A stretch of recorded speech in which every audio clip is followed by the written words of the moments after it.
मैं मुंबई में जेलर के पद पर थी और वहाँ मेरी नाइट ड्यूटी लगती थी। एक रात एक महिला कैदी को लेबर पेन हुआ तो उसे अस्पताल ले जाने की ड्यूटी मुझे ही दी गई। उस औरत ने एक बच्चे को जन्म दिया और बोली, मेरे बच्चे को तुम रख लो, मैं नहीं चाहती कि ये इस जेल में रहे। मैं तो वैसे ही बे औलाद थी, इसीलिए बच्चे को छुपाकर मैं तुरंत घर ले आई। बच्चे की शक्ल देखकर मेरा पति चौंक गया और बोला, इस बच्चे को तुरंत इसकी माँ के पास छोड़ कर आओ। पति के आदेश पर मैं मजबूरी में वापस जेल गई तो वहाँ का नज़ारा देखकर दंग रह गई, क्योंकि उसकी माँ तो मेरा नाम मंजू है। मेरी जिंदगी की कहानी अजीबो गरीब है। मेरा बचपन, जवानी और उम्र का हर हिस्सा बाकी लड़कियों से बहुत अलग रहा। इसीलिए मैं अपनी कहानी आज आप सबको सुनाने जा रही हूँ। शुरुआत मेरे माँ बाप की जिंदगी से करती हूँ। मेरे पिताजी दिल्ली से कारोबार के सिलसिले में मुंबई गए थे और वहीं पर उन्होंने अपनी ज़िंदगी के कुछ साल बिताए। वहीं पर माँ, जो कि मुंबई की रहने वाली बहुत खूबसूरत लड़की थी, उनसे उनकी शादी हुई। पिताजी बेशुमार दौलत के मालिक थे। दोनों की जोड़ी चांद और चकोर जैसी थी। शादी के शुरुआती दिन बहुत अच्छे गुजरे। पहले ही साल माँ उम्मीद से हुई और फिर उनके गर्भ में हम जुड़वा भाई बहन थे। हमारी पैदाइश के बाद माँ और पिताजी की खुशियाँ आसमान को छूने लगीं। फिर पिताजी ने अपने शहर दिल्ली वापस लौटने का फैसला किया और हम सब दिल्ली आ गए। लेकिन दिल्ली हमें रास नहीं आई। पिताजी ने जब अपना वही कारोबार यहाँ शुरू किया तो उन्हें उसमें दिन ब दिन नुकसान होता गया। दिन रात की मेहनत और भारी नुकसान ने पिताजी की जान ले ली। एक दिन सदमे की वजह से उन्हें हार्ट अटैक आ गया और फिर वो इस दुनिया से चले गए। तब हमारी उम्र सिर्फ 2 साल थी। पिताजी की मौत के बाद माँ का वहाँ कोई नहीं था। ससुराल भी बस नाम का ही था। माँ को कोई सहारा नहीं मिल रहा था, इसलिए उन्होंने वापस मुंबई जाने का फैसला कर लिया। उनके मायके से भी उन्हें लेने उनके भाई आ गए थे। माँ ने जाना ही ठीक समझा, लेकिन जाते वक्त मेरी दादी ने हम दोनों बच्चों को अपने बेटे की आखिरी निशानी मानकर अपने पास रख लिया। माँ के मायके वालों को भी ये बात ठीक लगी कि माँ की उम्र अभी कम है और अगर उनके साथ बच्चे होंगे तो उनकी दूसरी शादी करवाना मुश्किल हो जाएगा। इसीलिए बच्चों को अपने ही परिवार में छोड़ देने का फैसला किया गया। मेरी माँ इसके लिए बिल्कुल भी राजी नहीं थी, लेकिन सबके दबाव के चलते वो मजबूरन हमें रोता बिलखता छोड़कर वापस मुंबई चली गई। कुछ समय तक दादी ने हमें पाला। जब हम 5 साल के हुए तो दादी का भी देहांत हो गया। अब हम चाचा चाची के भरोसे हो गए। यहीं से हमारी जिंदगी ने अजीब मोड़ लिया। हमारा बचपन जैसे सिर्फ खाने के लिए ही था। हमारी आंखों के सामने घर के बाकी बच्चे खेलते कूदते रहते, लेकिन हम बस तरसती आंखों से उन्हें देख सकते थे। खेलने की हमें इजाज़त नहीं थी। मैं तो बहुत जल्दी इन हालातों में ढल गई थी, लेकिन कहते हैं लड़के किसी के बस में जल्दी नहीं आते। इसलिए जब कभी मेरा भाई बाकी बच्चों को खेलते देखता तो वो भी उनके साथ खेलने लगता। लेकिन तभी चाचा जी अपना जूता उठाते और भाई के सिर पर निशाना लगाकर मारते। फिर तो भाई रो रो कर बेहाल हो जाता। ये सब देखकर मैं इतना डर जाती कि चुपचाप एक कोना पकड़कर बैठ जाती। इस तरह हमारा बचपन बीतने लगा। खाने को अधूरी रोटी मिलती, पहनने को मुझे चाची की बेटी के पुराने कपड़े मिलते और भाई को मोहल्ले के लड़कों के फटे पुराने कपड़े। चाचा चाची के कोई औलाद नहीं थी। उनकी जो बेटी थी वो दरअसल चाची की बहन की बेटी थी, जिसे उन्होंने अपनी बहन और बहनोई के देहांत के बाद गोद लिया था। उनकी ख्वाहिश थी कि उनका अपना बेटा हो, इसीलिए चाचा ने अपने बड़े भाई यानी मेरे ताऊ का बेटा गोद लिया था। लेकिन वो भी 10-12 साल का होते ही अपने पिता के पास लौट गया। अब जब हम जवान होने लगे थे, चाचा की गोद ली हुई बेटी भी हमारी उम्र थी। जब गोद लिया हुआ बेटा चला गया तो चाचा को गहरा सदमा पहुंचा, लेकिन उन्होंने जल्दी ही खुद को संभाल लिया और उनके दिमाग में ये बात आई कि वे मेरे भाई को अपने बेटे के तौर पर रख सकते हैं। इससे उन्हें बुढ़ापे में सहारा मिल जाएगा और वे अपनी गोद ली हुई बेटी की शादी भी मेरे भाई से करके उसे हमेशा के लिए घर में रख सकते हैं। जब तक उनके पास गोद लिया हुआ बेटा था, उन्होंने मेरे भाई को नौकर जैसा समझा था। लेकिन जैसे ही उनके दिमाग में ये आइडिया आया, मेरे भाई की किस्मत बदल गई। अब वो उसके लिए अच्छे कपड़े, अच्छा खाना लाने लगे और उसकी पढ़ाई भी शुरू करवा दी। हालांकि पहले उन्होंने हमारा स्कूल छुड़वा दिया था, लेकिन अब फिर से पढ़ाई शुरू करवा दी गई। हम दोनों भाई बहन दिल लगाकर पढ़ने लगे। हमारी माँ बहुत खूबसूरत थी और इसी वजह से हम दोनों भी अपने बाकी रिश्तेदारों से कहीं ज्यादा खूबसूरत थे। चाची की मुंह बोली बेटी मेरे भाई के साथ पढ़ती थी और उसका ध्यान रखती थी। धीरे धीरे भाई की उससे बातें बढ़ने लगीं और मैं खुद को अकेला महसूस करने लगी। कॉलेज से लौटकर मैं सारे घर का काम करती, क्योंकि ये सब मेरे कंधों पर डाल दिया गया था। रात तक काम करते करते मैं थक जाती और सुबह कॉलेज जाने का मन नहीं करता। आखिरकार मैंने पढ़ाई छोड़ दी और घर के कामकाज को ही संभाल लिया। लेकिन किसी को भी इससे कोई फर्क नहीं पड़ा। मेरा भाई और चाचा की बेटी की नज़दीकियां अब बहुत बढ़ गई थीं। उनका उठना बैठना, खाना पीना, घूमना सब एक साथ होता था और फिर जल्दी ही उनकी मंगनी भी कर दी गई। भाई के लिए तो अब वही सब कुछ थी, क्योंकि उसी की वजह से उसकी ज़िंदगी में बहार आई थी। जब हम 10 साल के थे तब हमें हमारे माँ बाप की शादी की तस्वीर दिखाई गई थी। तब हमने सोचा था कि बड़े होकर हम अपनी माँ से मिलने ज़रूर जाएंगे। मैंने वो तस्वीर संभाल कर रखी थी। अब जब मेरा भाई बड़ा हो गया तो मैंने उससे माँ से मिलने की बात की, लेकिन मेरी हैरानी और दुख की कोई सीमा नहीं रही जब मेरे भाई ने कहा कि ये सारे बेकार के ख्याल अपने दिल से निकाल दो। अगर माँ को हमारी फिक्र होती तो वो हमें कभी इस तरह से छोड़ कर नहीं जाती। मेरी जिंदगी में अब सबसे ज्यादा जरूरी नैना है। ये सुनकर मैं और भी ज्यादा अकेली हो गई थी। मेरा एकमात्र सहारा मेरा भाई, वो भी मुझसे दूर हो चुका था। लेकिन हालात को देखते हुए मैंने भी सब्र कर लिया। मुझे अब सही वक्त का इंतजार था, क्योंकि मैं जिंदगी में एक बार, भले ही सिर्फ एक बार ही सही, अपनी माँ से जरूर मिलना चाहती थी। आज तक जो ताले मैंने अपनी जुबान पर लगाए थे वो सब माँ के सामने खोलना चाहती थी। अपने सारे दुख दर्द अपनी माँ को बताना चाहती थी कि उनके छोड़े जाने के बाद इस जमाने ने मुझ पर किस किस तरह के सितम ढाए हैं। भाई के बिछड़ जाने के बाद मैंने अपने भगवान से ही अपना मन लगा लिया था। अब इस घर में मुझे किसी भी रिश्ते से कोई मतलब नहीं था। मैं ज्यादातर सारे दुख अकेले ही झेलती रही और बस पूजा पाठ में खुद को व्यस्त कर लिया। मैं अक्सर अपनी माँ से मिलने की प्रार्थना रो रो कर करती थी। मेरा भगवान ही अब मेरा सहारा था, जो मुझे सही रास्ता दिखाता था। मुझे पूरी उम्मीद थी कि मेरी प्रार्थनाएं एक दिन जरूर रंग लाएंगी और मैं अपनी माँ से जरूर मिलूंगी।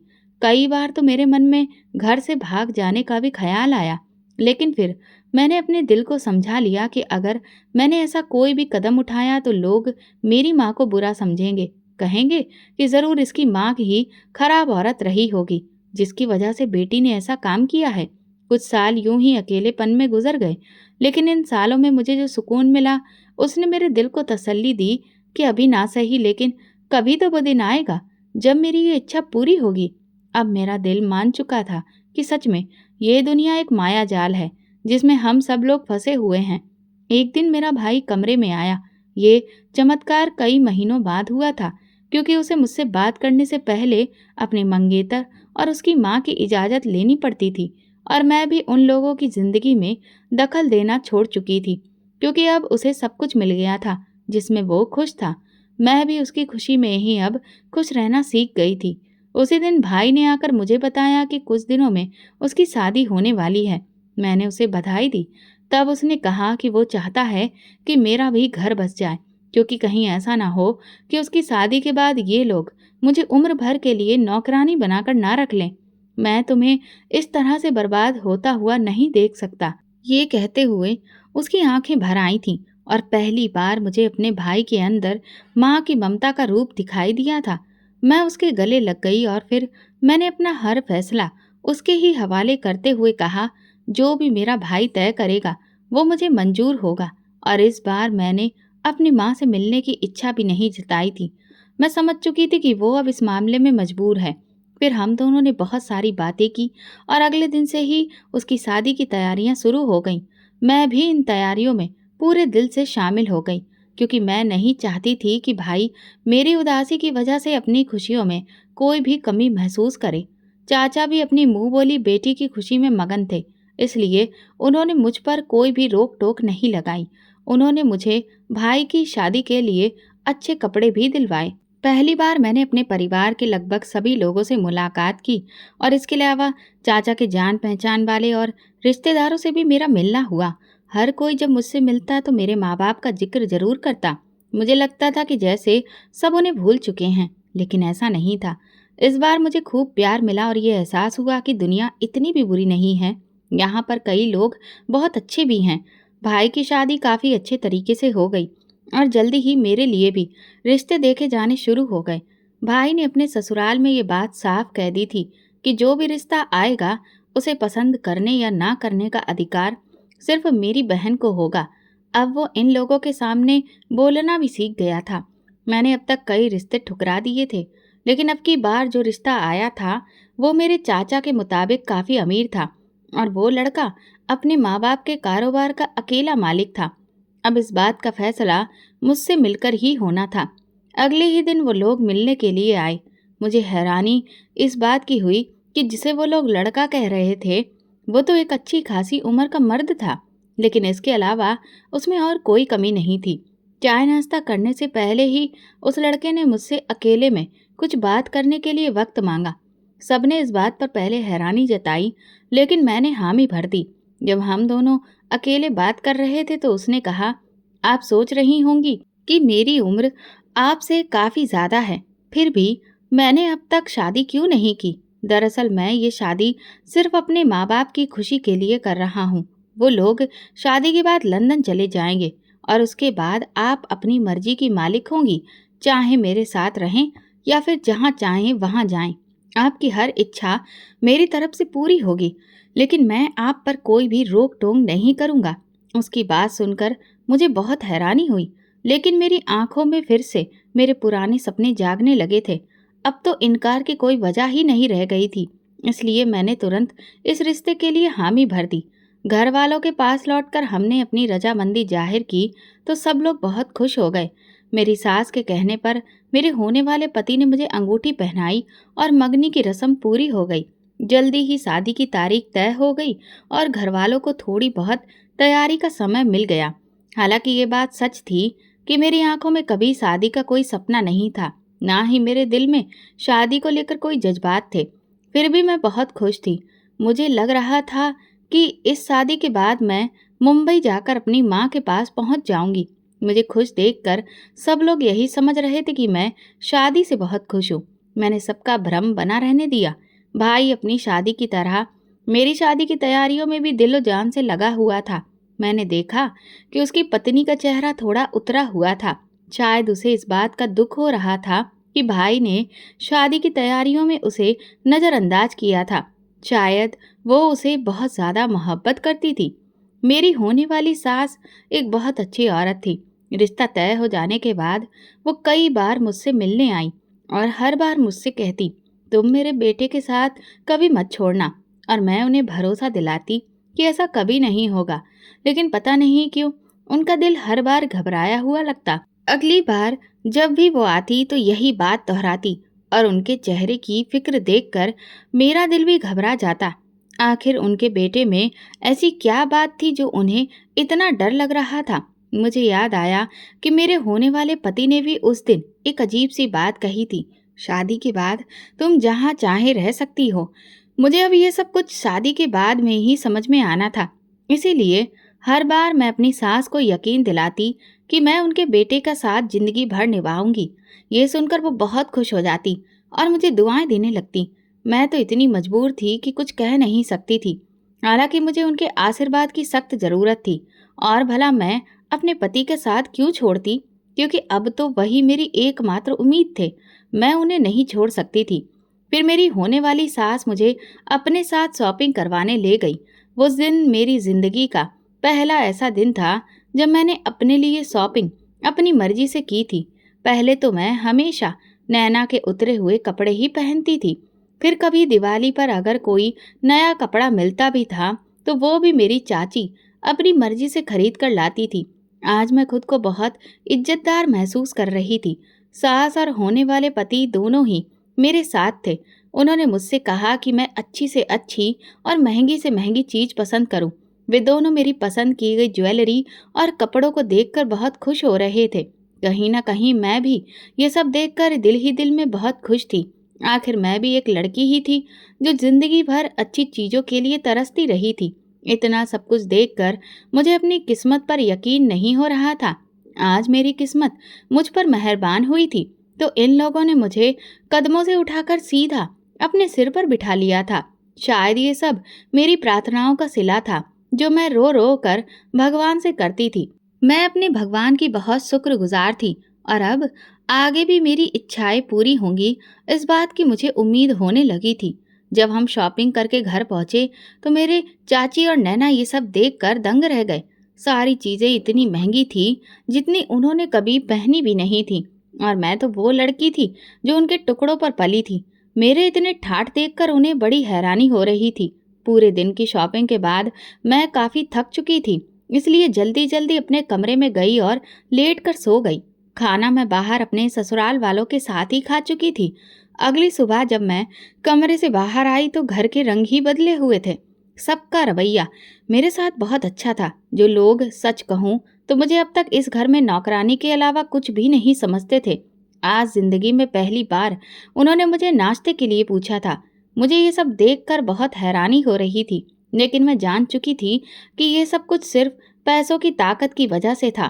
काश मेरे माता पिता मेरे साथ होते तो हमारी जिंदगी शुरू से ही कितनी खुशहाल होती। तो शायद मेरे साथ बचपन से ही इन सब रिश्तेदारों का ऐसा ही अच्छा व्यवहार होता। लेकिन हमने अपने बचपन के कितने ही साल बेगानों जैसी जिंदगी में गुजार दिए। इससे पहले कि मैं हाँ या ना कहती, वे लोग पहले ही मेरे लिए नाश्ता ला चुके थे। मैंने भी मुस्कुराकर उन्हें धन्यवाद कहा। सारी जिंदगी मैंने उनसे कोई शिकायत नहीं की थी, तो अब जाते जाते मैं उनका भरम नहीं तोड़ना चाहती थी। उन्हें यही गुमान रहने देना चाहती थी कि उन्होंने हमारी परवरिश की है और हमारे माँ बाप के ना होने पर हमें पाला है। शाम को मेरी मेहंदी की रस्म थी, जिसके लिए चाची मुझे पार्लर लेकर जाना चाहती थी। उन्होंने जल्दी नाश्ता करने को कहा और फिर हम तैयार होने चले गए। जब मैं नाश्ता करके उठी तो मेरी चाची और नैना दोनों मेरे पास आ गईं। मेरा हाथ पकड़कर वे मुझे अपने साथ गाड़ी में बिठाकर पार्लर ले जाने लगी। रास्ते में चाची मुझसे ढेर सारी बातें करती रही और मैं पत्थर बनी सिर्फ उनकी बातें सुनती रही। एक दो बार ही शायद मैंने हाँ में सिर हिलाया था। चाची पूरी तरह से ये बात मेरे दिल में बिठाना चाहती थी कि वे ही मेरी माँ हैं, और वो सारी बदसलूकियाँ जो उन्होंने मेरे साथ की थी वो तो बस परवरिश का एक हिस्सा थी। शायद ये सब इसलिए था कि मैं शादी के बाद उनसे अच्छे रिश्ते बनाए रखूं।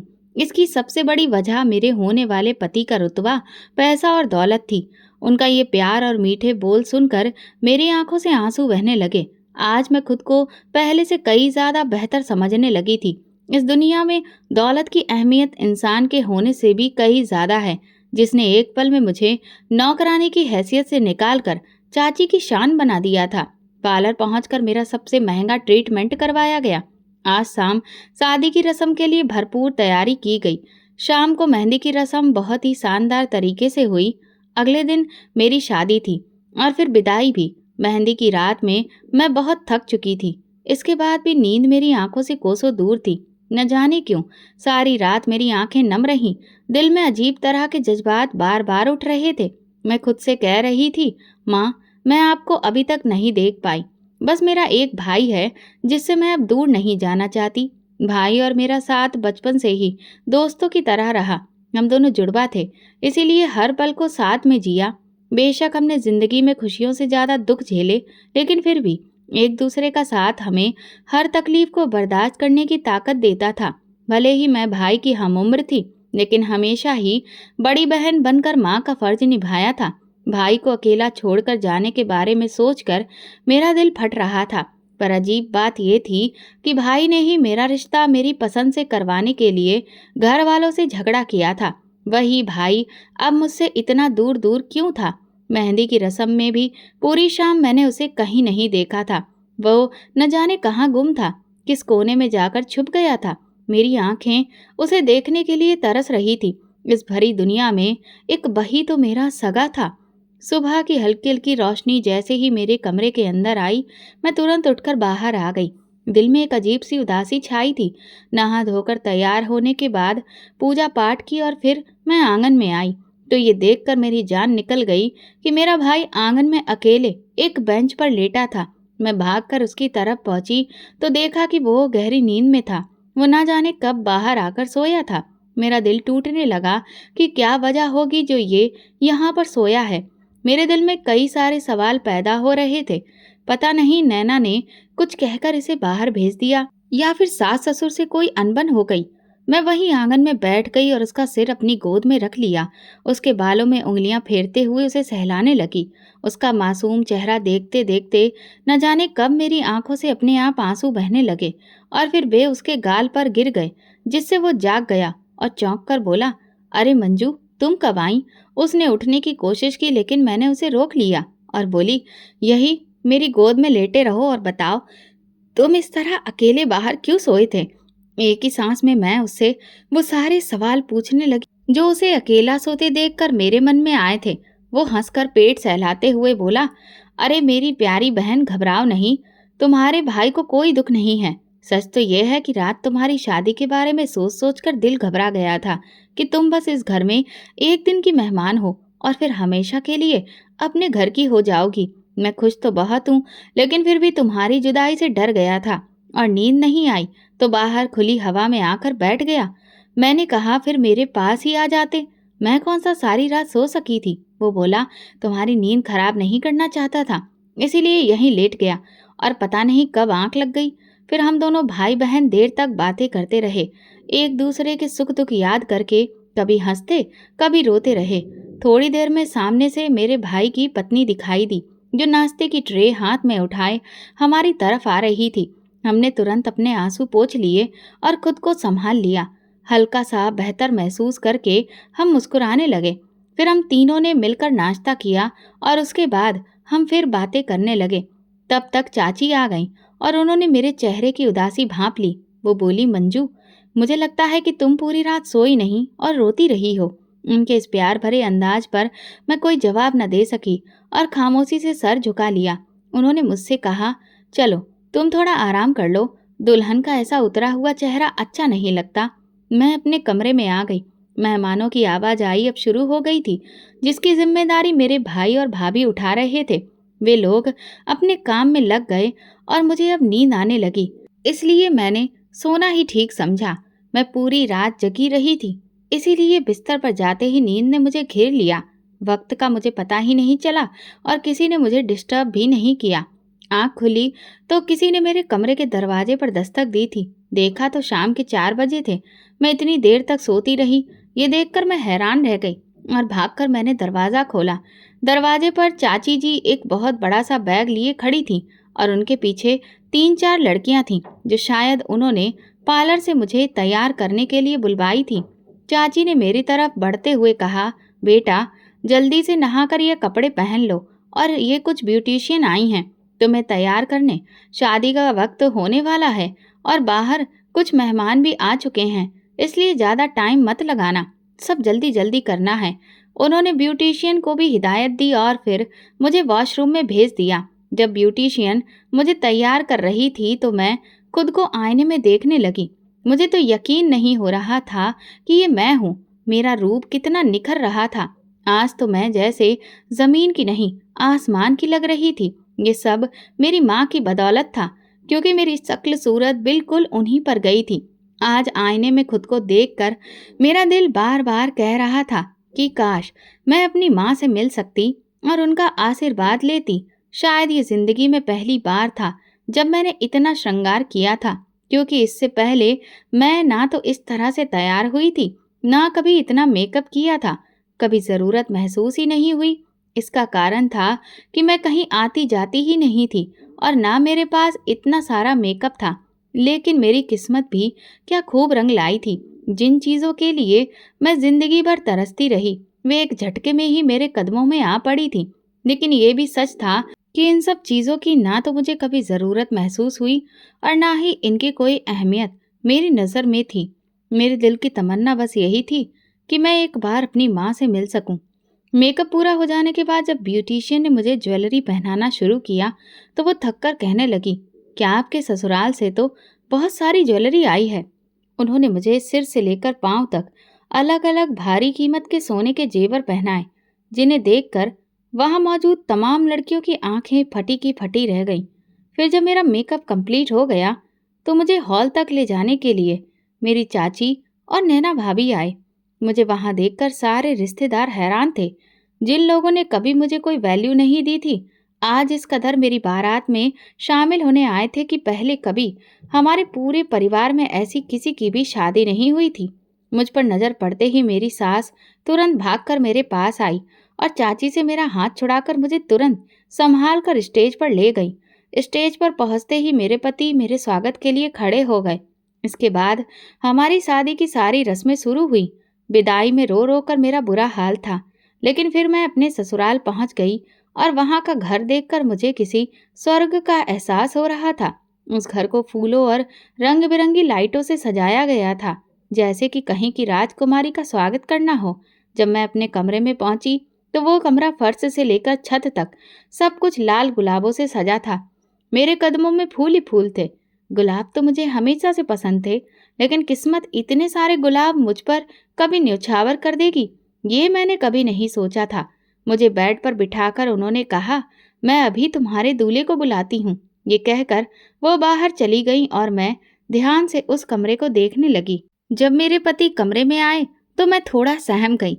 ये वक्त बहुत अजीब था, जहाँ एक तरफ प्यार का एहसास था, वहीं दूसरी तरफ मैं डरी हुई भी थी। पति मेरे पास आकर बैठे और बहुत देर तक बातें करते रहे। उनके लहजे में बहुत अपनापन था। उन्हें बातें करते सुनना मुझे बहुत अच्छा लग रहा था। फिर अचानक उन्होंने एक ऐसी बात कह दी जिससे मेरी सारी खुशी एकदम से चकनाचूर हो गई। वो बोले, मेरे ख्याल से मेरे माँ बाप अब सो चुके होंगे, इसलिए मुझे भी अब अपने कमरे में जाना चाहिए।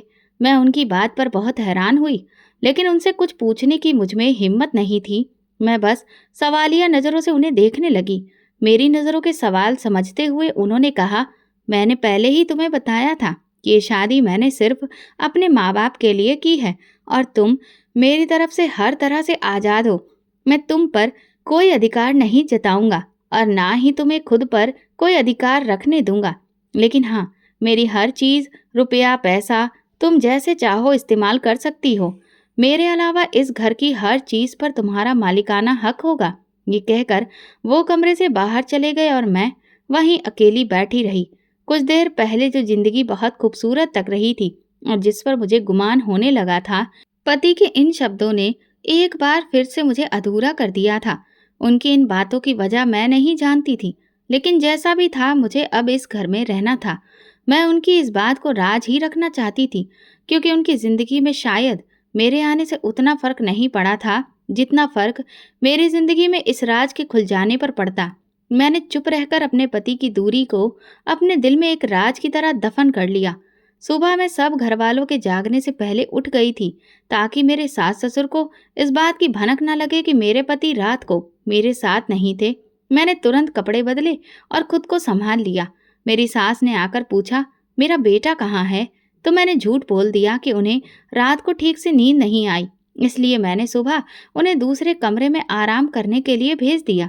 ये सुनकर मेरी सास बहुत खुश हो गई और मेरी तारीफ करने लगी कि मैं उनके बेटे का अभी से कितना ख्याल रख रही हूँ। इतने में मेरे पति भी कमरे में आ गए और वहाँ का माहौल देखकर परेशान हो गए कि लोग क्या सोचेंगे कि हम लोग अलग अलग कमरे में सोए थे। लेकिन उनके चेहरे की घबराहट देखते ही मैंने बात संभाल ली और उनके कुछ पूछने से पहले ही कह दिया कि मैंने माँ जी को बता दिया है कि आप रात को सही से सो नहीं सके थे, इसीलिए सुबह दूसरे कमरे में सोने गए थे। उन्होंने मुस्कुराकर मेरी तरफ देखा और फिर सास ने हम दोनों को जल्दी से नाश्ता करने के लिए कहा। हम दोनों नाश्ते की मेज पर पहुंचे तो वहां उन्होंने वापस लंदन जाने की खबर सुनाई। उनके जाने की बात सुनकर मैं थोड़ी उदास हो गई, तो उन्होंने कहा, हम हमेशा से वहीं रहते थे, यहाँ का कारोबार तो तुम्हारा पति संभालता है, इसीलिए मैं उसकी शादी के लिए परेशान थी। अब तुम आ गई हो तो अब मैं इस फिक्र से भी आज़ाद हो गई हूँ। नाश्ते के फौरन बाद ही उन्होंने अपनी पैकिंग शुरू कर दी। मैंने आज पूरा दिन सास की मदद की और शाम को वे लोग रवाना हो गए। उनके जाने के बाद मुझे घर में बहुत अकेलापन महसूस होने लगा, क्योंकि अब मेरे पति का रवैया बहुत बदल चुका था।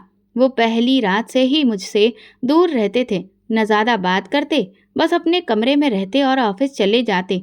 हमारा मिलन सिर्फ नाश्ते और खाने के समय होता। वो बहुत ज़्यादा हंसते बोलते भी नहीं थे। शादी के 1 हफ्ते बाद मेरी भाभी मुझसे मिलने के लिए आई। मेरे पति उस वक्त ऑफिस गए हुए थे। उन्होंने शरारत भरे अंदाज में मुझसे पूछा कि हम लोग हनीमून के लिए कहाँ जा रहे हैं। तो मेरे दिमाग में ख्याल आया कि अपने पति से मुंबई चलने की बात करूं, जहां मेरी मंजिल मेरी माँ थी। और फिर मैं बेसब्री से अपने पति के वापस आने का इंतजार करने लगी। शाम को वो वापस आए तो मैंने उनसे कहा, मेरी भाभी पूछ रही थी कि हम हनीमून पर कहाँ जा रहे हैं और मेरी इच्छा है कि आप मुझे मुंबई लेकर चलें। इस बात पर मेरे पति ने बड़ा उखड़ा सा जवाब दिया और बोले, जब तुम जानती हो कि हमारे बीच कोई रिश्ता नहीं है तो फिर हनीमून कैसा? अब अगर तुम्हें मुंबई जाना है तो मैं तुम्हारे लिए सारे इंतजाम कर देता हूँ, तुम खुद चली जाओ। मैंने उनसे कहा, मैं पहले कभी कहीं अकेले नहीं गई हूँ, आपके बगैर मैं भला वहाँ कैसे जा सकती हूँ? इस पर मेरे पति ने कहा, मेरी जिंदगी तुम्हारे साथ अब ऐसे ही गुजरेगी। तुम्हें अपनी हर चीज और हर जिम्मेदारी अकेले ही निभानी होगी। मेरे साथ की तुम उम्मीद कभी मत करना। उनकी इस बात से मुझे बहुत बुरा लगा और फिर मैंने सोच लिया कि जो मर्द मेरा सहारा नहीं बन सकता, उसके साथ जिंदगी गुजारने का आखिर फायदा क्या है? ये पैसा तो मेरी मंजिल कभी नहीं था। फिर मैंने उनसे कहा, ठीक है, आप मेरे जाने का इंतजाम कर दीजिए, मैं वहाँ अकेले ही चली जाऊंगी। मेरे पति ने अपने ऑफिस में फ़ोन किया और मेरे मुंबई जाने के लिए फ़्लाइट की टिकट का इंतज़ाम करने को कहा। मेरे अभी जाने में कुछ दिन बाकी थे। इन दिनों मैं अपने पति के पास जाने की कोशिश करती रही, लेकिन मेरे पति को ना जाने इस बात से क्यों ऐतराज़ था। उन्होंने मुझे अपनी मर्जी की ज़िंदगी गुजारने की इजाज़त दी थी और उसका नतीजा ये था कि फिर मैं जल्दी ही मुंबई आ गई। यहाँ आकर मेरे पास माँ की एक तस्वीर के अलावा कुछ भी नहीं था। रहने का बंदोबस्त भी मेरे पति ने कर दिया था और चलते वक्त मुझे काफ़ी सारे पैसे भी दे दिए थे। लेकिन यहाँ पर अब मुझे अपने भविष्य को बेहतर बनाने के लिए एक रोजगार की ज़रूरत थी, क्योंकि मुझे नहीं पता था कि अब मैं कब तक अपनी माँ को ढूंढ पाऊंगी। तब तक तो मुझे ज़िंदगी जैसे तैसे करके यहीं पर गुजारनी ही थी। पति के दिए हुए पैसे भी धीरे धीरे खत्म होने लगे थे। मैं अपने चाचा और भाई से भी कुछ मांग नहीं सकती थी, क्योंकि अगर उन्हें पता चल जाता कि मैं मुंबई आ गई हूँ तो फिर उन्हें बहुत ऐतराज होता। इसीलिए मैं उन्हें बिना बताए चली आई थी। अब मुझे यहाँ रहते हुए तकरीबन 6 महीने हो गए थे, लेकिन अभी तक मैं अपनी माँ का कोई भी पता नहीं लगा सकी थी। एक दिन अखबार पढ़ते हुए मैंने लड़कियों के लिए पुलिस में नौकरी की सूचना देखी। ये देखकर मेरे मन में ख्याल आया कि अगर मैं पुलिस में भर्ती हो जाऊं तो अपनी माँ का पता आसानी से लगा सकती हूँ। इसलिए मैंने कोशिश की और मेरी कोशिश कामयाब रही। तकरीबन कई महीनों की लगातार कोशिश और सख्त ट्रेनिंग के बाद मैं अब मुंबई पुलिस में जेलर बन गई थी। अपने भाई और चाचा से अब मेरा सिर्फ इतना ही वास्ता था कि मैं उनसे फ़ोन पर बात करती रहती थी और अपने हाल चाल देती रहती थी। मैंने अपनी नौकरी लग जाने की बात अपने पति को बताई, जिसे सुनकर वो काफ़ी खुश हुए और मुझे बधाई देने लगे। लेकिन मैंने उनसे कहा कि मैं आपकी बधाई सिर्फ इसी शर्त पर कबूल करूंगी जब आप मुझे यहाँ पर आकर सामने से बधाई देंगे। मेरी शर्त को वो मान गए और मैं खुशी खुशी उनका इंतज़ार करने लगी। वो जल्दी ही मुझसे मुंबई मिलने आए। मैंने उन्हें यहाँ खूब घुमाया फिराया। अब वो मेरे साथ पहले से अच्छा रवैया रखने लगे थे। उनकी आदतों में काफ़ी बदलाव आ चुका था। फिर उन्होंने मुझे बताया कि उन्हें स्वास्थ्य से जुड़ी हुई कुछ समस्याएं थीं, जिसकी वजह से वो मुझसे दूर दूर रहते थे।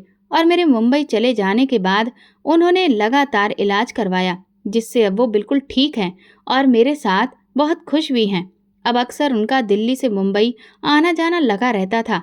अपने बिजनेस के सिलसिले में वो कुछ दिनों तक दिल्ली में रहते थे, लेकिन जैसे ही वहाँ से फुर्सत मिलती तो वापस मेरे पास मुंबई आ जाते। उन्होंने माँ को ढूंढने में मेरी बहुत मदद की, लेकिन अभी तक हमारी कोशिशें बेकार रही थीं। इन्हीं दिनों जब मेरे पति मेरे पास आए हुए थे, मेरी नाइट ड्यूटी जेल में लगी थी, जहाँ पर अचानक एक कैदी औरत की तबीयत खराब हुई और उसने एक बेटे को जन्म दिया। मैं वहाँ उसके पास ही थी जब उसने कहा कि मेरे बच्चे को तुम अपने साथ ले जाओ। मैं नहीं चाहती कि ये भी मेरी तरह जेल में पले। पहले उस औरत को कई सालों की सज़ा सुनाई गई थी और मेरा दिल तो वैसे भी ममता से भरा हुआ था, क्योंकि मैं खुद अपनी माँ के लिए सालों से तड़पती आ रही थी। इसलिए मैंने सोचा कि मैं इस बच्चे को माँ का प्यार दूंगी। लेकिन जब मैं बच्चा लेकर अपने घर पहुंची और अपने पति को ये खुशखबरी सुनाई, तो वो बच्चे का चेहरा देखकर अचानक रोने लगे।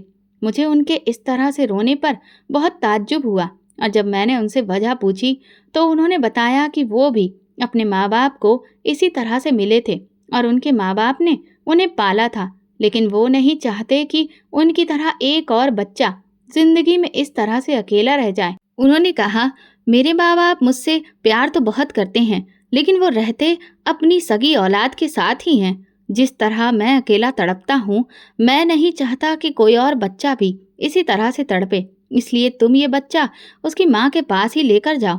भले ही उसकी माँ जेल में ही हो, लेकिन फिर भी कम से कम वहाँ पर वो होगा तो अपनी माँ के पास ही। मैं फिर मजबूरन वो बच्चा लेकर वापस जेल में पहुंची, लेकिन वहाँ जो कुछ मैंने देखा उसे देखकर मेरे सिर पर आसमान टूट पड़ा, क्योंकि वहाँ पर उस बच्चे की माँ से दो औरतें मिलने आई थीं, जिनमें से एक की शक्ल बिल्कुल मेरी माँ से मिलती जुलती थी। उन्हें देखकर मेरे दिल में अजीब से जज्बात उभरने लगे और मेरा दिल उनसे मिलने को बेकरार हो गया। लेकिन अब वो काफ़ी बूढ़ी हो चुकी थी और मुझे अपनी आंखों पर यकीन नहीं हो रहा था। शायद मैं उन्हें पहचानने में गलती कर रही थी, इसलिए पहले मैं इस बात को पक्का करना जरूरी समझ रही थी कि वो औरत मेरी माँ है या फिर वो कोई और है। जब से मैं मुंबई आई थी, मेरे माँ बाप की शादी वाली तस्वीर हमेशा मेरे पास रहती थी, क्योंकि मुझे ये उम्मीद थी कि कभी ना कभी तो मुझे मेरी माँ मिलेगी और तब मैं उन्हें ये तस्वीर दिखाकर पहचान लूंगी। मैंने वो तस्वीर तुरंत निकाली और सीधा उस औरत की तरफ बढ़ाई। उन्होंने मुझे अपनी तरफ आते देख लिया था। न जाने क्यों वो भी मुझे अजीब नज़रों से देख रही थी। शायद माँ का दिल ऐसा ही होता है, सालों बाद भी अपनी औलाद को पहचानने में वो गलती नहीं करती। मैं कुछ बोले बिना ही वो तस्वीर उनकी तरफ बढ़ा दी। तस्वीर देखकर उनके चेहरे के हाव भाव बदलने लगे। वो अजीबो गरीब तरीके से तस्वीर को देखने लगी और फिर कभी तस्वीर को देखती तो कभी मुझे। अब उनके कुछ ना बोलने पर भी मैं समझ चुकी थी कि यही मेरी माँ है। उन्होंने भी तस्वीर को पहचान लिया था। मैं उनके करीब जाकर उनके कदमों में बैठ गई और बोली, ये तस्वीर मेरे माँ बाप की है। मेरे पास अब यही उनकी आखिरी निशानी है।